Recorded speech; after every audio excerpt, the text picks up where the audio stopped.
साथियों, शुरू करें।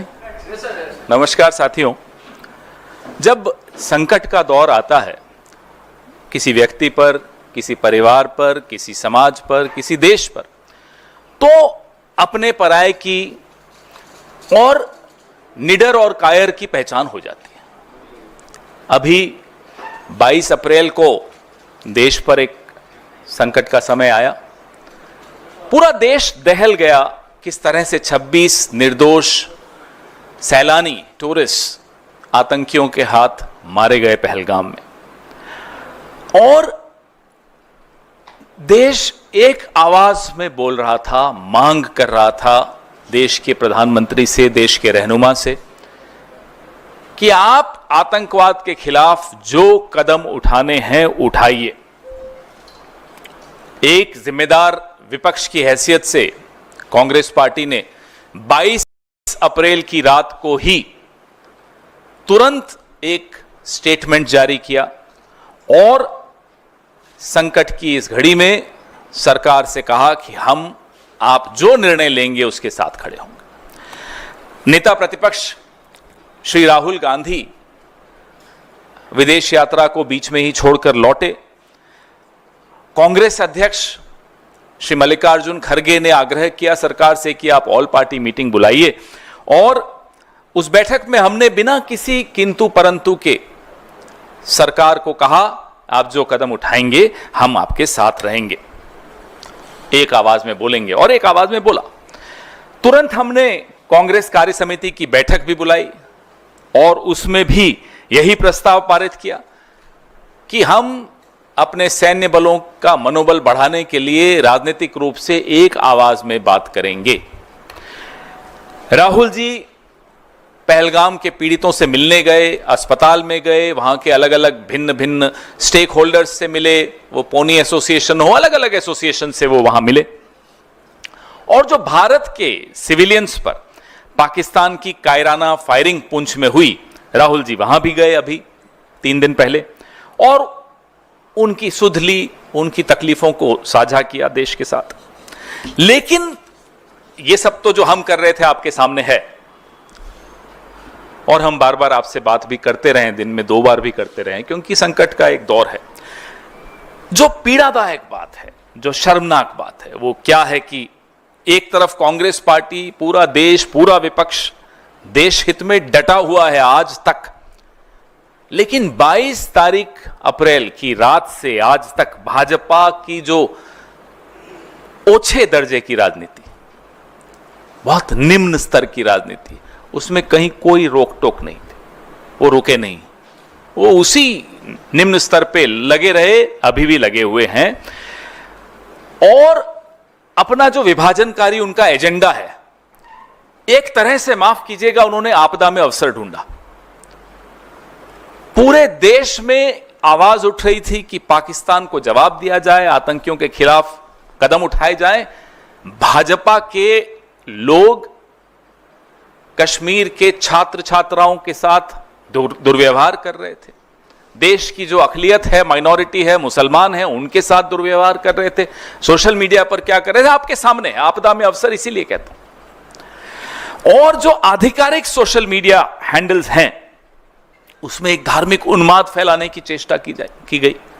मतलब आप देखिए, एक सत्ताधारी दल का स्तर देखिए कि जहां देश दहला हुआ है, देश उम्मीद कर रहा है कि भाई आप इन सब भेदभाव से ऊपर उठकर जवाब देंगे पाकिस्तान को, आप उसी स्तर में और ज्यादा दलदल में घुस रहे थे। आपने वो काम किया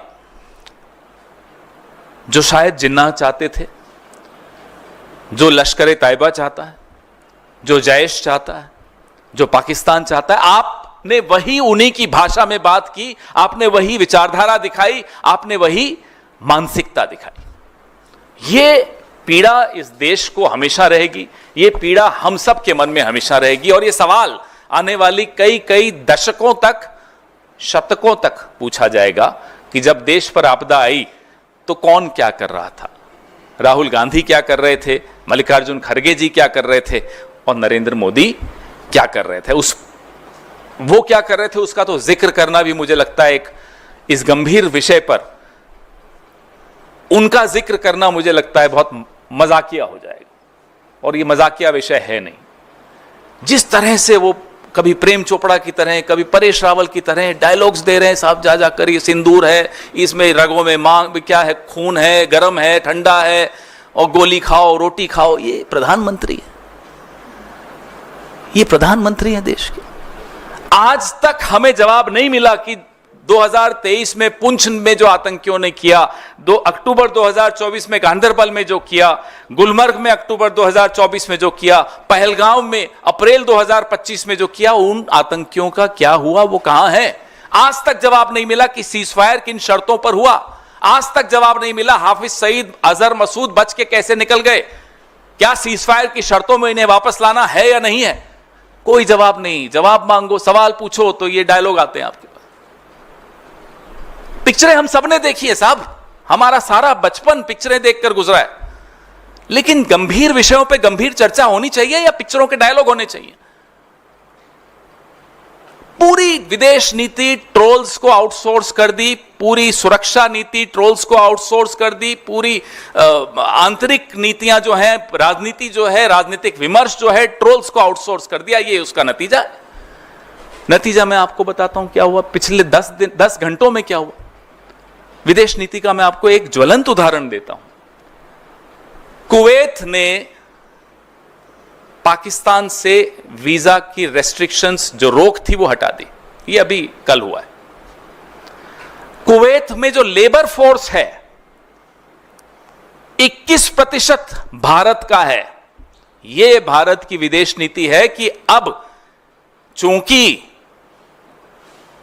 अमेरिकी राष्ट्रपति डोनाल्ड ट्रंप ने पाकिस्तान और हिंदुस्तान को हाइफनेट कर दिया, एक कर दिया, और हमारे यहां से चू नहीं निकली, न प्रेम चोपड़ा बोला, न परेश रावल बोला, तो उसकी यह हालत हो गई कि कुवैत अब भारत और पाकिस्तान को एक दृष्टि से देखने लग गया।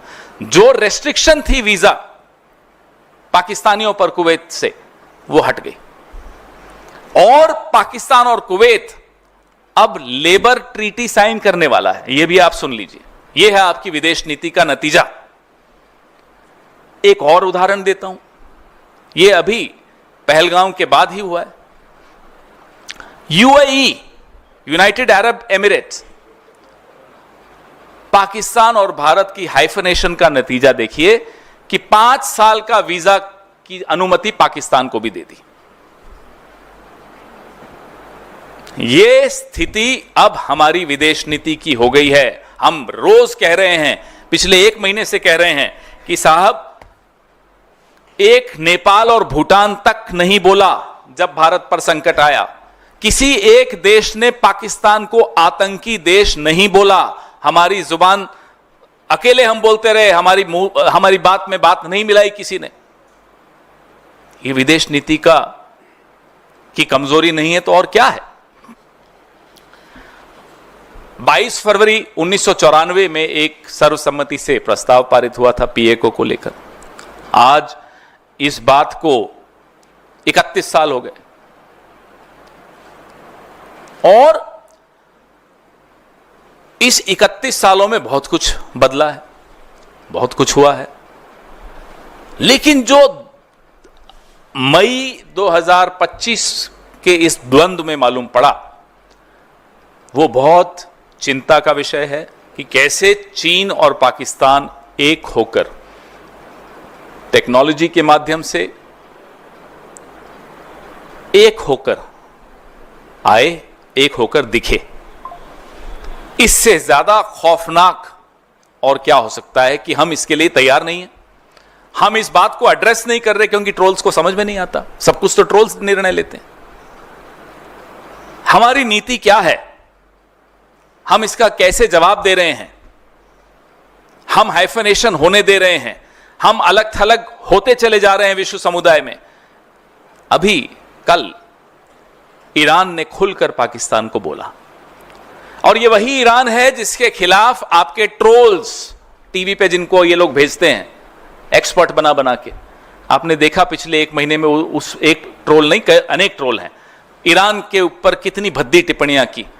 ये वही ईरान है जिसमें दशकों की मेहनत सरकारों ने की, कांग्रेस की सरकारों ने की और सरकारों ने की, कि आज भी वो पाकिस्तान को खुलकर उसने चुनौती दी कि आप आतंक को शरण देते हैं। और कोई न नेपाल न भूटान, छोड़ दीजिए, कोई नहीं आया। तो ये सब बहुत गंभीर विषय हैं जिनको मुझे नहीं लगता कि सरकार बहुत गंभीरता से इसको एड्रेस कर रही है। जब समझ में आ गया कि जो विध्वंसकारी विदेश नीति है और हम अलग थलग हो गए, तो एक ऑल पार्टी डेलीगेशन की बात हुई। उसमें जो विवाद पैदा किया गया वो आपने देखा, हमने नाम भेजे, जो हुआ चलिए वो तो हो गया। अब वहां भी कुछ लोग टूरिस्ट अट्रैक्शन स्पॉट्स में जा रहे हैं, दिख रहा है, लोग ट्वीट भी कर रहे हैं, एमपीज दिखता है, अलग अलग बैठकें कर रहे हैं, डायस्पोरा से कर रहे हैं, लेकिन वहां भी कांग्रेस के विपक्ष के सांसद क्या कर रहे हैं, कैसे भारत का पक्ष रख रहे हैं, वो आपके सामने है। और पक्ष के सांसद, मैं उस व्यक्ति का नाम भी नहीं लेना चाहता, रोज एक जहरीला झूठा ट्वीट करके वहां भी कांग्रेस पर हमला किया जाए। मिसाइल पाकिस्तान पर दागनी थी, विपक्ष पर नहीं। और विपक्ष की बात कर रहा हूं मैं, सिर्फ कांग्रेस की नहीं, हमारे विपक्ष के और भी साथी जो वहां गए हैं डेलीगेशंस में, बहुत कायदे से, बहुत मजबूती से, they are very effective, more effective than I'm afraid the government also, in putting forward, in protecting the interests of India. A clear comparison between what the MPs of BJP are doing and what the MPs of the opposition are doing. There should be a clear comparison between what the BJP and its supporters did in the last 1 month and what the opposition did, how they conducted themselves. I think this is very important as a lesson for posterity also, the difference between the two. बात कर रहे हैं साहब, कराची पर जा रहे हैं, इस्लामाबाद में हमला हो रहा है, कराची बेकरी पे हमला कर रहे थे, और वो भी किसी बेचारे ऐसे शख्स की थी। ऐसे ये तभी मैं कहता हूं सारी नीतियां इन्होंने ट्रोल्स को दे दी।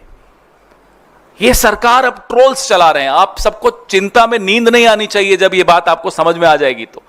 This government is being run by trolls, inspired by trolls, operated by trolls, and the results are for everyone to सी।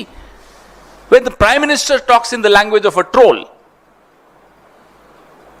सो आप बताइए, चिंता नहीं है तो कैसे होगा काम, कैसे चलेगा, अब कैसे जवाब मिलेंगे, कैसे आने वाली चुनौतियां जो अप्रैल और मई 2025 में जो चुनौतियां समझ में आई, हमें, आपको, विशेषज्ञों को, सबको समझ में आई, उन चुनौतियों का क्या होगा, ये सब जवाब हमें चाहिए। और ये जवाब तभी मिल सकते हैं जब गंभीरता से, बिना ट्रोल्स से प्रेरित होकर बात हो, विशेषज्ञों से बात हो, सरकार को समझ में आए कि साहब यहां हमारी कमजोरी रही है विदेश नीति की, और जिनसे सीखना है उनको आप ट्रोल कर रहे हो। इंदिरा जी को ट्रोल कर लेते हैं साहब, इंदिरा जी को कोई ट्रोल कर सकता है? पाकिस्तान के मामले में आपने देखा उन्होंने क्या किया, भूगोल बदल दिया, और ये चले उनको ट्रोल करने। तो ऐसे लोग जो सरकार में बैठे हैं, मुझे नहीं लगता कि उनसे हमें कोई उत्तर मिल सकते हैं। वो इन चुनौतियों का सामना भी कर सकते हैं, क्योंकि संकट की घड़ी में उनका परीक्षा हुई उनकी, और उस परीक्षा में, माफ कीजिएगा, ये सरकार फेल हुई। आपके सवाल।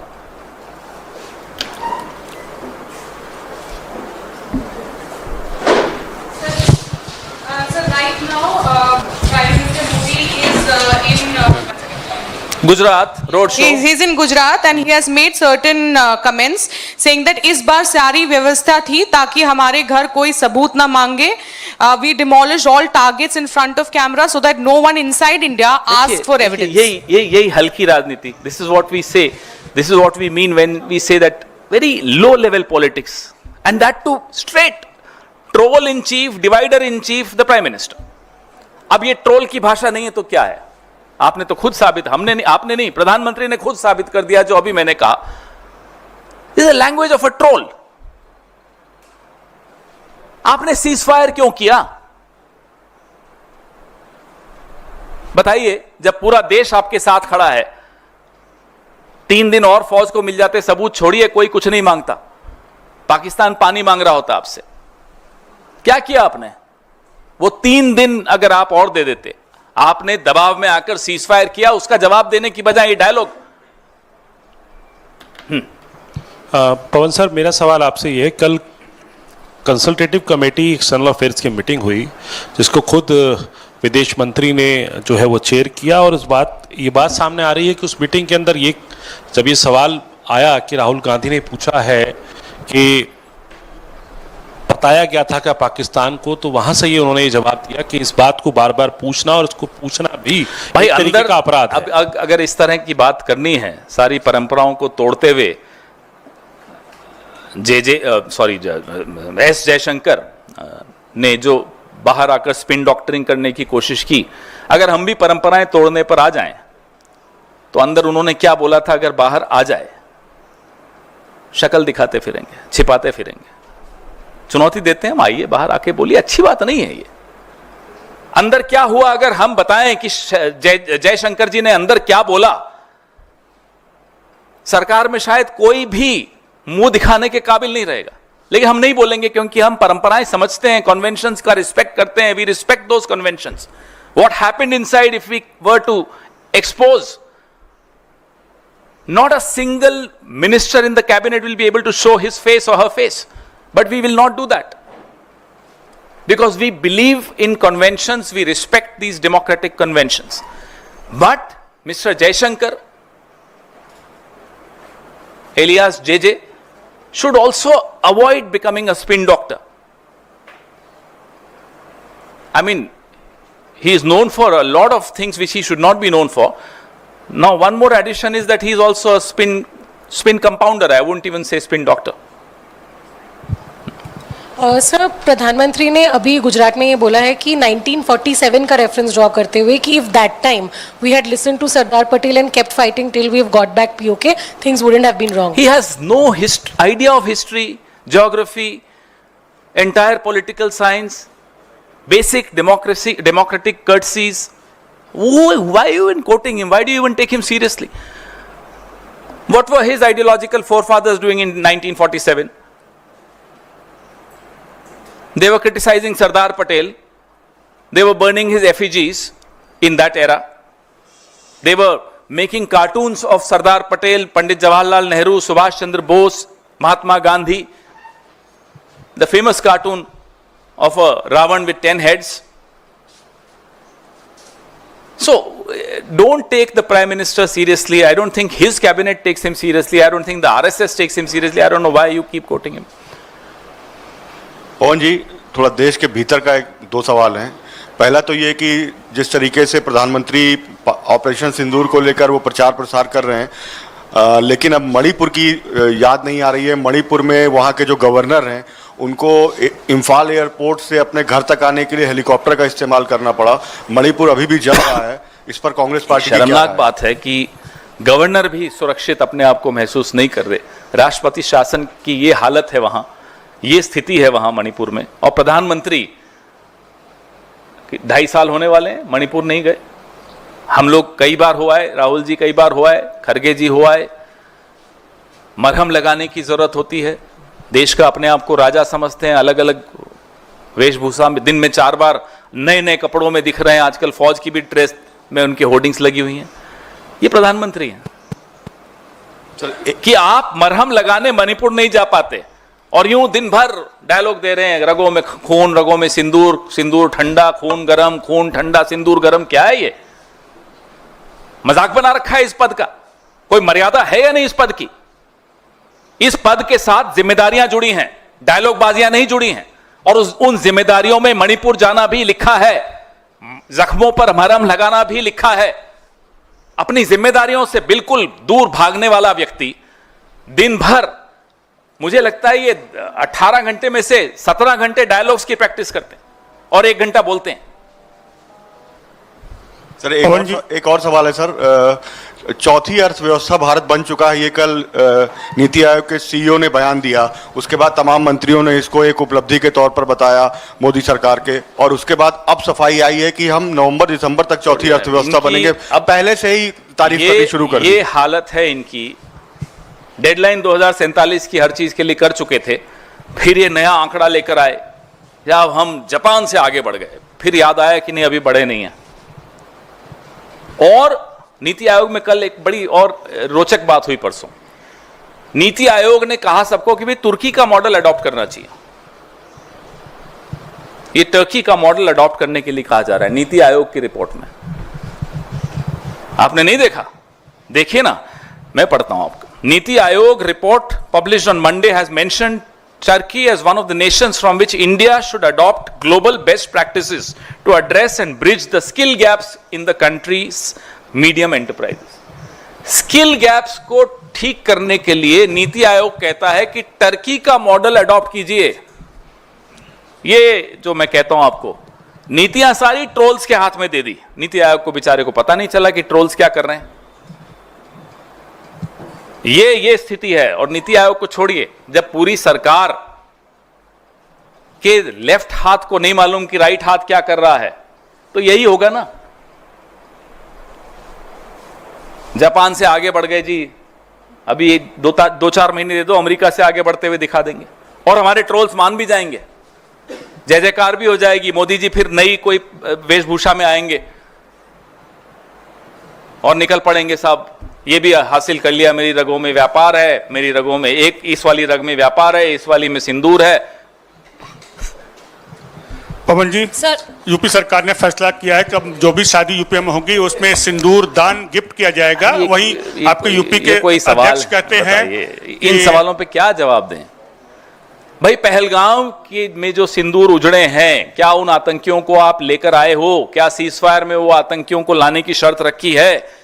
प्रधानमंत्री तो वहां गए भी नहीं, वह छोड़ दीजिए। ये सिर्फ जो एक ड्रामा वाली कंपनी हो ना, वैसे सरकार चल रही है।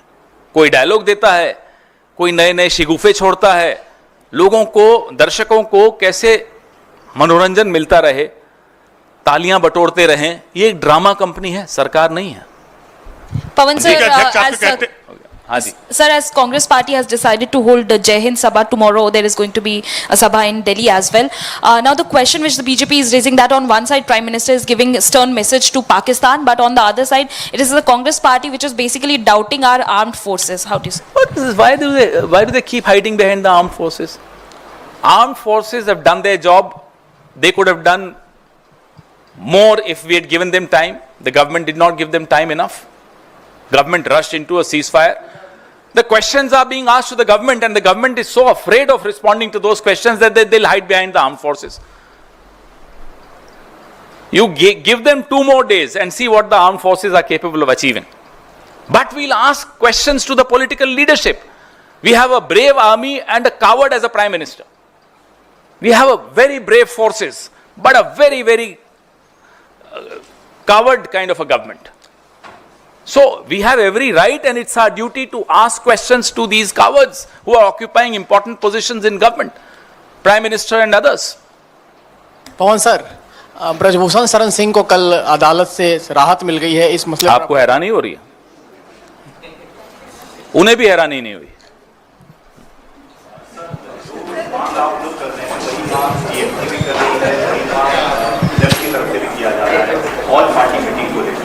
आपकी जो चिट्ठियां थी उसके जवाब नहीं आए, आपने लगातार कहा है, तो क्या एक संयुक्त तौर पर विपक्ष अपनी बात मजबूती से रखने के लिए किसी प्लेटफॉर्म की तैयारी कर रहा है, किस तरीके से आगे बढ़ रहा है? देखिए, हम लगातार प्रधानमंत्री से आग्रह करते आए कि आप आइए ऑल पार्टी मीटिंग्स में। प्रधानमंत्री उसका जवाब तक नहीं दिए। ये तो इस व्यक्ति का नैतिक बल है कि विपक्ष की चिट्ठी तक का जवाब नहीं दे सकता। हम यह भी कहते आए कि आप एक स्पेशल सेशन ऑफ पार्लियामेंट, विशेष सत्र बुलाइए संसद का, उसका भी जवाब नहीं आया। और ऐसे व्यक्ति से किस भाषा में कौन कैसे बात करे, अब उसमें रुचि भी देश की खत्म हो गई है। क्योंकि इन्हें तो जो अपनी राग अलापनी है, वो टोपी लगा के और चले जा रहे हैं फौज की तरह। तो ये उसी में है। मैं आपको कहा ना, ये सरकार नहीं है, this is like a drama company. And the lead actor, who's not even a popular actor anymore, is Mr. Narendra Modi. Pawan ji, BJP के राष्ट्रीय अध्यक्ष 7 और 8 जून को पीसी करेंगे और उसमें संकल्प से सिद्धि अभियान की शुरुआत की बात कही जाएगी। संकल्प से सिद्धि जो अभियान है, इसमें ऑपरेशन सिंदूर का भी जिक्र किया जाएगा और बताया जाएगा किस तरह से इसमें बीजेपी ने सिद्धि हासिल की है। ये करें तो कुछ गलत नहीं। ये ऑपरेशन सिंदूर का सहारा लेकर पूरे देश में प्रचार करते रहे, ये इस सवालों के जवाब दिए बगैर कि पहलगाम में हुआ कैसे ये हादसा, पहलगाम की विधवाओं के साथ न्याय हुआ या नहीं हुआ, सीज फायर क्यों हुआ, अमेरिका क्यों बीच में पड़ा, अमेरिका और भारत, पाकिस्तान और भारत का हाइफेनेशन कैसे हुआ, क्यों हमारी विदेश नीति फेल हुई, तमाम सवालों का जवाब नहीं देंगे। अगर सवाल पूछ लिए तो अरे साहब आप तो पाकिस्तान की भाषा बोल रहे हो, और आप कूच कर रहे हैं सड़कों पर,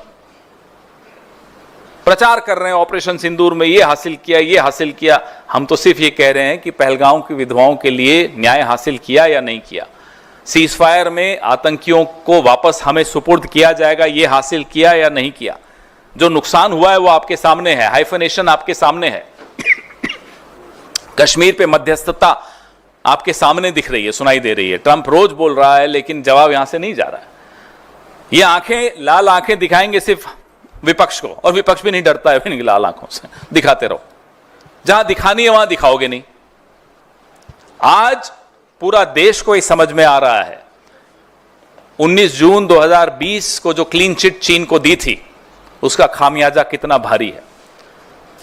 आई am sorry but nobody, no country in the world is taking you seriously because of your acts of omission and commission, because of your failed foreign policy, because of the clean chit that you gave to China 19 June 2020। तो ऐसे व्यक्ति ये drama ही कर सकते हैं, करने दीजिए इन्हें। सर इधर सर, गांधीनगर में प्रधानमंत्री ने बोला है कि हम 11 नंबर की इकोनॉमी से 4 नंबर की इकोनॉमी पर पहुंच गए हैं। अब अभी उनको बोलो ना, अभी तो अखबार तो पढ़ लें, अभी तो ब्रेकिंग न्यूज है 5 पे ही हो, कल 3 पे थे, वो कोई बोला 5वें पे हैं अभी, अब वो कह रहे हैं 4थे पे आ गए। बताइए भाई कहाँ हैं? सरकार ने ये भी कहा है कि जर्मनी भी अब हमारे साथ है आतंकवाद से लड़ने के लिए। बहुत बढ़िया साहब। पवन सर, इस तरह सर बधाई हो आपको। पवन सर, आप लोग विशेष सत्र की मांग कर रहे हैं सर। अरे जब जरूरत थी तब आपके साथ कौन खड़ा था? कोई एक देश बताइए जिसने कहा कि पाकिस्तान टेररिस्ट को सपोर्ट करता है, उनका उपयोग पड़ोसी देश भारत के खिलाफ करता है। कोई एक देश बताइए। FATF की ग्रे लिस्ट में पाकिस्तान है या नहीं है, हमें बताइए, क्यों हटा? फाइनेंशियल एक्शन टास्क फोर्स में क्या हुआ? आप पाकिस्तान को अलग थलग करने की जगह अपने आप को अलग थलग कर रहे हो, यह चिंता का विषय है। पवन सर, आप लोग विशेष सत्र की मांग कर रहे हैं, टीएमसी का भी साथ मिला। आज टीएमसी के सांसद सेंट्रल हॉल में अभी बैठक कर रहे हैं इस मुद्दे की मांग को लेकर, तो आपको लगता है कि अब सरकार मानेगी? ये सरकार, जब ऐसा दौर था कि हम सब उनके साथ खड़े होने को तैयार थे, खड़े थे, तब नहीं मानी। आपको पहले भी इसी मंच से उदाहरण दिया था 1962 का, जब नेहरू जी से अटल जी ने मांग की थी विशेष सत्र की बीच युद्ध के, तब अटल जी की बात को माना था नेहरू जी ने और संसद का विशेष सत्र करवाया था। लेकिन वो नेहरू जी थे, ये तो उनकी पांव की धूल के बराबर नहीं है, तो ये थोड़े मानेंगे।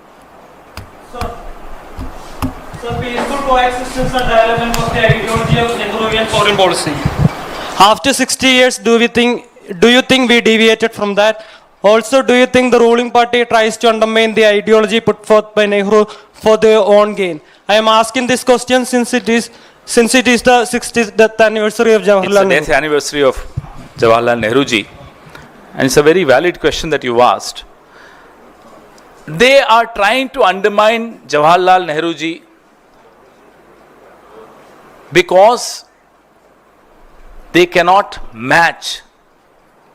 Even from a long, huge distance, they cannot match even the shadow of Jawaharlal Nehru ji. And that hurts them a lot.